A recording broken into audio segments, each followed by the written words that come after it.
Guild Wars 2 is full of buried systems, forgotten game modes, or things that simply never seen the light of day.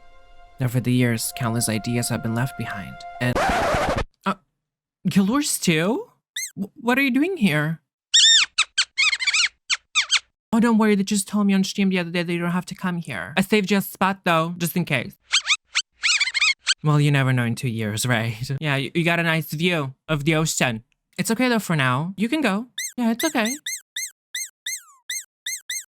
Way to ruin my intro. Anyway, you guys, we're visiting the Guild Wars 2 graveyard today since nobody else is.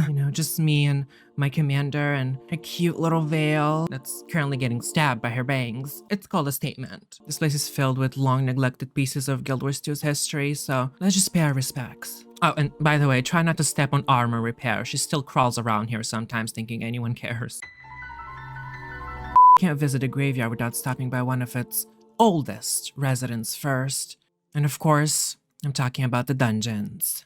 Now, the dungeons have been part of the game since launch, but as time went on, they've slowly been abandoned and pushed aside in favor of her fresher, easier, and more straightforward cousin, the Fractals of the Mists. While Fractals continue to receive updates, dungeons were quietly put to rest.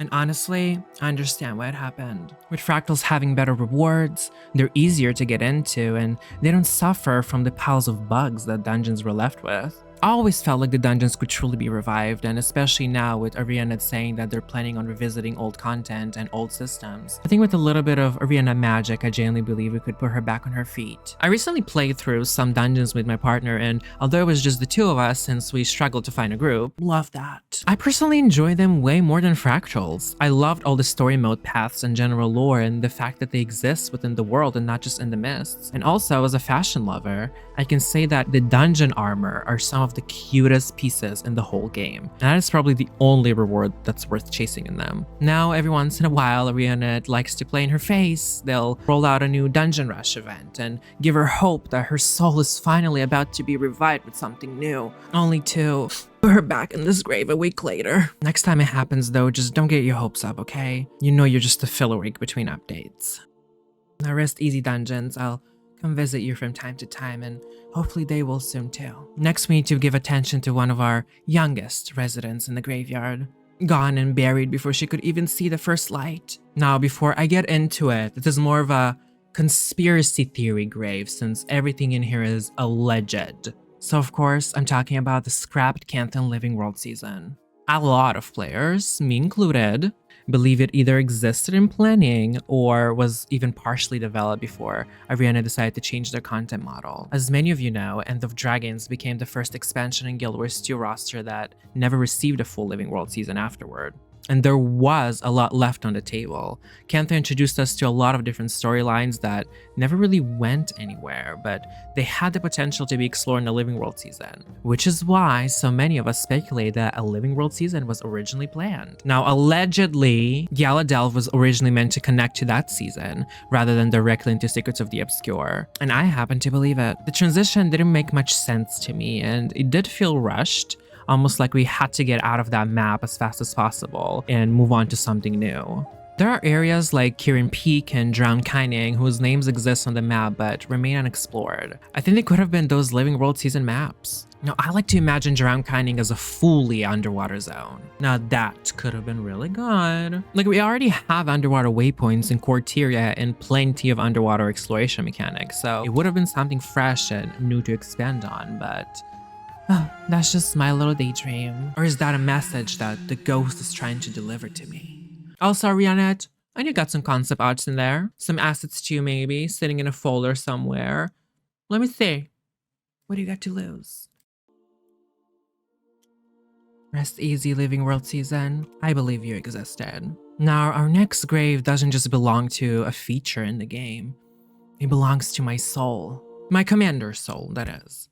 So of course, I'm talking about the personality system. But before the April 2014 feature pack update, Guild Wars 2 had something called the personality system. What was I even doing in 2014? Oh right, I was in middle school getting bullied for being gay. Anyway, it was mostly a role-playing mechanic that changed depending how your character interacted with NPCs throughout the world, with your initial personality being determined during character creation.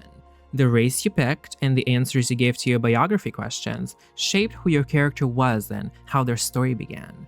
Now, I only started playing Guild Wars 2 a few years after the system was sorta removed, but even then, the character creation grabbed my attention. It made me care about the story a lot more as it felt like my choices mattered.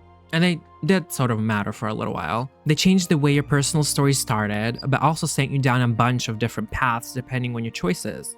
But those eventually did get merged, and the story continued more or less the same way for everyone. Part of the system is something that we still sometimes see in game today: dialogue choices. Sometimes during the story, we're given the opportunity to choose our responses, with either our charm, dignity, or ferocity. Basically, be a hoe, be a queen, or be a baddie. These choices don't really matter much nowadays, but selecting one of those options used to increase your character score in the respective personality aspect by 2.5%, while decreasing the other two by 2.5%, which honestly still didn't even do much. But there were 10 different personality types that your character was able to take on: unpredictable, captivating, noble, barbaric, brute, honorable, militant, diplomatic, scoundrel, and charming.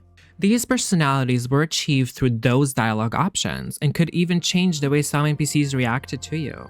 However, none of them had any major consequences, so from a gameplay perspective, they pretty much didn't matter. Now, personally, as a grade A, very professional role player, wondering, you don't look exactly like Azura technology, not enough shiny stuff. I already told you I couldn't afford the better leg. Oh, so now it's because I'm poor, like, oh, okay, like, so I can't afford a better leg, like, I've been through it, like, just be honest with me, Cargos, you don't want to be with me because of the way I am. I'm a very serious woman, and like, I'm looking for someone, okay, and I don't think it's you. I'll show you exactly how we say goodbye in Divinity's Reach.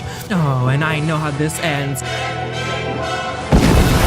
I come with receipts. I personally would have loved if they still kept the system, but honestly, I understand why she's 6 feet under. With 5 playable races and 10 different voice actors, a system like this would have needed to evolve into something much bigger as the game grew.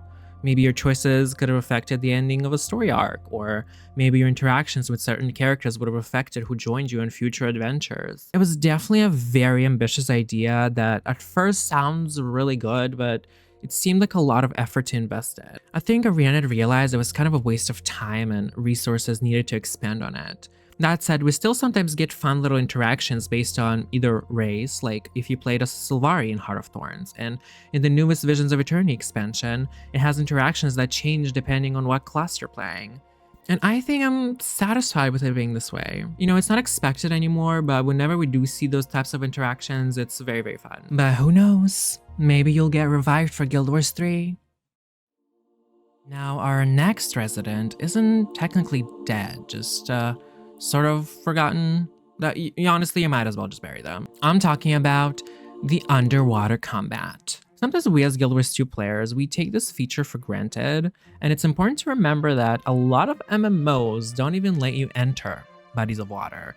Honestly, you're lucky if you don't slam into an invisible wall as soon as you get near one. So the fact that Guild Wars 2 launched with fully explorable underwater environments and underwater combat was honestly huge.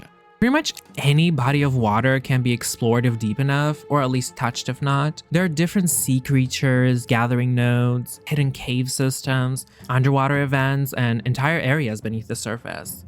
It's all such a perfect setup for what could have been a truly unique MMO experience. Guild Wars 2 launched with it, but it never evolved beyond that.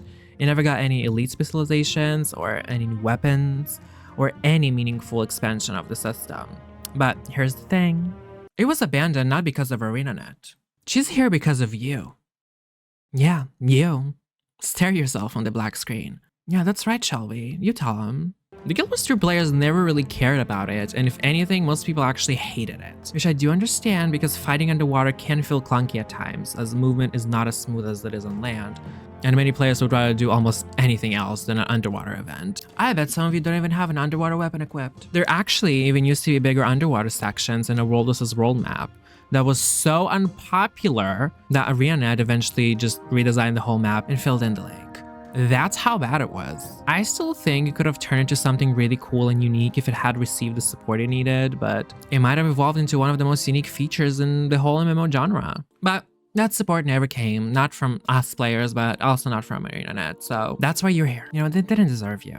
Just know that I appreciated you for what you are. I mean, I hope you landed that Guild Wars 3 gig.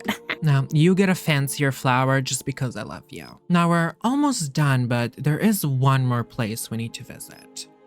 Just going there gives me the shivers. The size of our final grave is actually the biggest one in the cemetery, and not because it belongs to a char. It's more of a pit that's just filled with a bunch of forgotten and abandoned things over the years. Start digging, girl.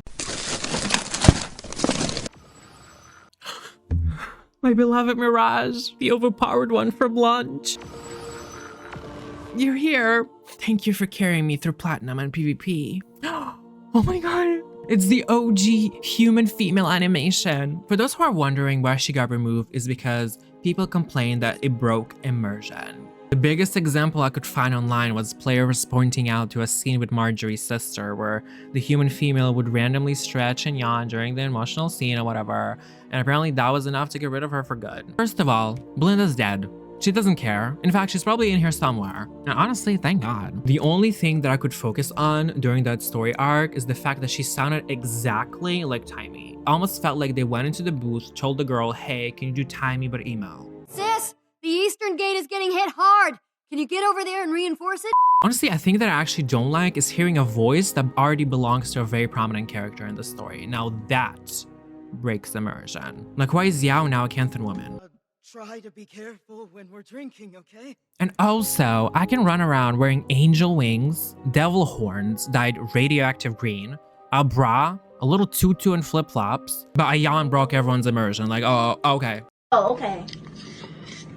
Oh, okay. Yeah, oh, okay. I wish you were here. I really do. You looked fierce. It was kind of cute, you know? Now you just shared the same animation as Unhorn. Boring. And if you knew who, yeah, Belinda dies, like, get over it. Come on, who else do we got? I know we're not done yet. Oh my god, the OG school uniform outfit. Now this one hurts my fashion heart. It never made it into the game, although you can find data mine photos of it in the wiki. She really could have helped us lure this rich Final Fantasy 14 players. Whatever, what's done is done. Anyone else wants to come say hi? Hey! Oh! Not you, PvP Esports, I don't care. Well, this was our walk through the graveyard. Did you miss any of them? Let me know. Thank you for walking with me and paying our respects with me and the commander over here who is getting replaced soon. What? Oh, you didn't know? They didn't tell you? Oh, hold on. And if you enjoyed this video, please don't forget to subscribe if you haven't already, like this video, and comment on my very beautiful Edward Cullen necklace. And I'll see you beautiful Tyrians next time. You really didn't know? Yeah, Guild Wars 3. Yeah, it's real. Yeah, you're getting replaced soon. They didn't tell you. I thought you knew. No, yeah, it was revealed like the other day. Yeah, I saw it. It does look good. Yeah, she looks more snatched than you. Yeah, she did have work done. No, I know. Oh, she did? Well, you know, it's fine. Like, you know how they do. Yeah, honestly, yeah, we should celebrate. Yeah, no, I can't go to Pop Canuck. You know, I'm sober. I don't do that type of stuff. We can grab some sushi in Kansas though if you want. You're paying though. You're the commander. You have that kind of money. I don't. It's like 7 silver to teleport, you know. It's rough these days.